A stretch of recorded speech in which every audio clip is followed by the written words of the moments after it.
जब मेरे आका मदीने में तशरीफ लाए थे तो सिर्फ 6 लोगों को लिखना आता था, सिर्फ 6 लोग कलम पकड़ना जानते थे। 10 साल के बाद जब मेरे आका दुनिया से तशरीफ ले जा रहे थे तो 80,000 लोगों को लिखना आ चुका था।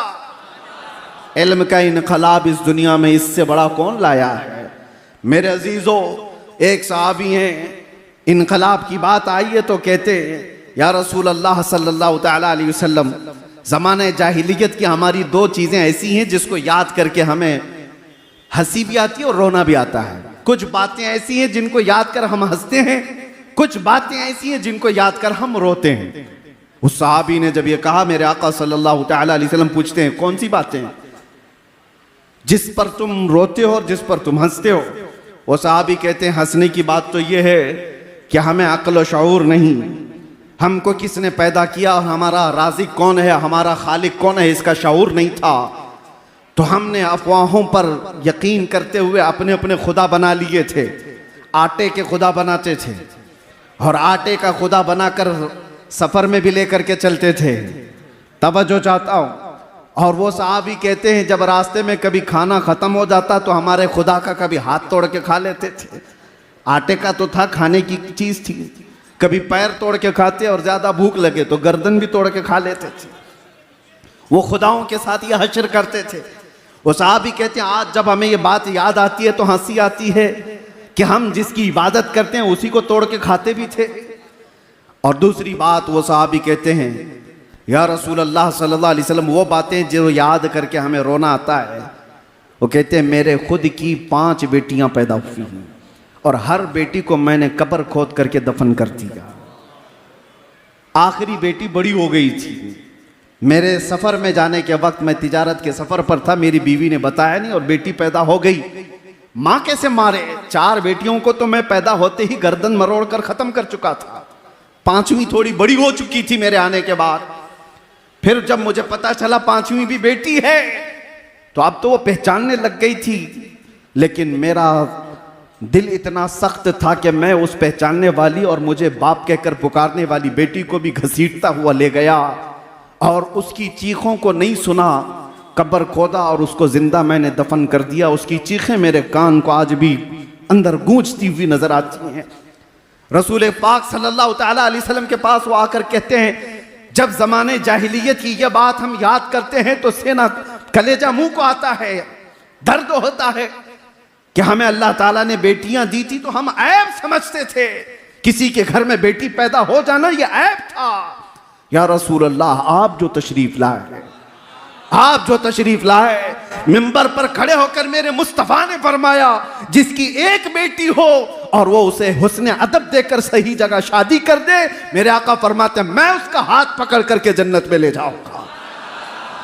दुनिया वालों, आज भी सुनो, जो नाक भौं सकेड़ते हैं, आज भी बेटियों के पैदा होने पर, आज भी अज़मत मुस्तफ़ा सल्लल्लाहु तआला अलैहि वसल्लम एक बार पढ़ो तो समझ में आ जाए। हम हिंदुस्तान में रहते हैं, आपको पता है यहां पर कानूनी जुर्म है किसी के भी हमल के अंदर कोई चीज डॉक्टर बता दे।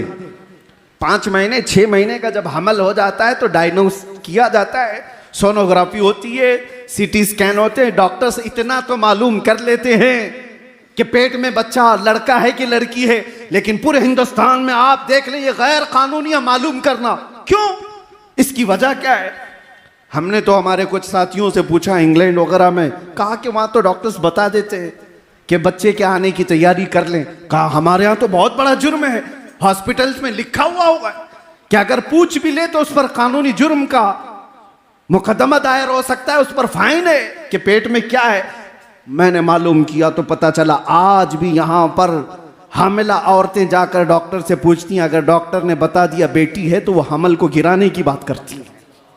आज भी ये इस तरक्की याफ्ता दौर में जब ये बातें हैं, कानून क्यों है आज कि हमल के अंदर जो चीज मौजूद है पेट के अंदर बताना गैर कानूनी क्यों है? इसलिए कि आज भी वो मानसिकता के लोग मौजूद हैं जो पेट में बच्ची को पाते ही 5 महीने और 6 महीने का हमल अबॉर्शन करा दिया जाता है, गिरा दिया जाता है। और आज से 1400 साल पहले इस नहुसत को मेरे आका ने कदमों से रौंद दिया था। और एक नहीं, आपको यह भी मैं बताऊं, रसूल करीम सल्लल्लाहु तआला अलैहि वसल्लम के लिए एक बड़े दानिश्वर ने क्या खूब कहा, हुजूर बेटों के भी बाप हैं, हुजूर बेटों के भी बाप हैं, लेकिन बेटियों के बाप रहना सुन्नत, बेटों का बाप होना सुन्नत। होना और रहने में फर्क है। हुजूर बेटों के बाप तो हुए, लेकिन सारे 3 बेटे मेरे आका के पैदा हुए और बचपन में इंतकाल कर गए, लेकिन बेटियां 4 हुई और चारों जवान हुई, और चारों जवान शादियां भी हुई। तो हुजूर की सुन्नत ये बताई गई, बेटियों का बाप रहना सुन्नत। मेरे आका सल्लल्लाहु तआला अलैहि वसल्लम ने दुनिया को एक मिजाज दिया जिसको तुम गला घोंट करके दफन कर दिया करते थे। ये हकीकत में बेटियां तुम्हारे लिए अजाब नहीं है। एक बार मेरे आका किसी जगह से गुजर रहे थे, एक सहाबी कहते हैं रात का वक्त था, एक घर पर बहुत तेज रोशनी आसमान से उतरती दिख रही थी। वो रोशनी है जो साहब बसीरत देखते हो। आसमान से किसी खास घर पर ही नूर का उतरना, रोशनी का आना देखा जा रहा था। उस सहाबी ने कहा, या रसूल अल्लाह सल्लल्लाहु अलैहि वसल्लम, इस एक घर पर ये रोशनी का मंजर कैसा दिखता है? मेरे आका ने क्या फरमाया, जाओ उस घर वालों से मालूम करना, 2 में से कोई एक चीज होगी उस घर के अंदर, 2 में से एक चीज होगी, या तो किसी यतीम बच्चे की परवरिश हो रही होगी, या आज ही उनके घर में बेटी की पैदाइश हुई होगी। साहबी कहते जाकर मालूम किए तो उनके घर में बेटी की विलादत हुई थी। ये रहमत आलम सल्लल्लाहु तआला अलैहि वसल्लम ने बताया। आज हिंदुस्तान में मैं फख्र के साथ कहता हूं, हम उस रसूल के शहदाई हैं जिसने औरतों को वो बुलंद मकाम दिया। 1400 साल के बाद भी तुम नाक रगड़ करके भी अपनी बहनों को उस मकाम तक नहीं पहुंचा सकते। आज के जमाने में फिर मैं कहता हूं, ये कुत्ते हैं जो औरतों की इज्जत की बात करते हैं। कोई अपनी बहन को आज इज्जत देने वाला नहीं। ये वो तरक्की याफ्ता दुनिया है जहां आज भी एप्स्टीन फाइल खोले जा रहे हैं। औरतों की इज्जत पर डाका डालने वाले अगर औरतों की इज्जत की बात करें तो ये शर्म की बात है। ये ऐसी शैतान है जो फजर की नमाज की बात कर रहे हैं। इनके मुंह से औरतों की इज्जत अच्छी नहीं लगती है ही नहीं।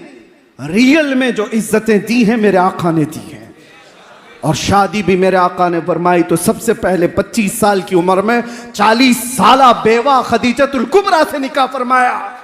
जब औरतों को बेवा होना भी एक अपशगुन कहला जाता था। आज भी है, आज भी। हम तो बहुत बदल चुके, लेकिन यहां तो सती की रस्म भी थी। हिंदुस्तान में सती की रस्म भी हुआ करती थी। शौहर अगर मर जाए तो औरत को साथ में जला दिया जाता था, उसको जीने का हक नहीं था। थोड़ा अपग्रेड हुआ जमाना तो फिर यह कहा गया कि चलो उसको जलाया नहीं जाएगा, जंगलों में छोड़ दिया जाए। अब और अपग्रेड हुआ तो इतना कह दिया गया कि ठीक है, बनाओ संगार सब निकाल दिया जाए, किसी एक खास जगह में उसको रख दिया जाए। विधवा को कहीं अच्छी महफिलों में आने ना दिया जाए।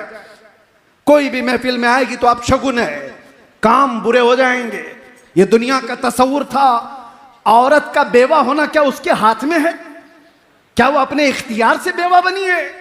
किसी का शौहर कभी भी मर सकता है, उसका उसमें क्या कसूर है?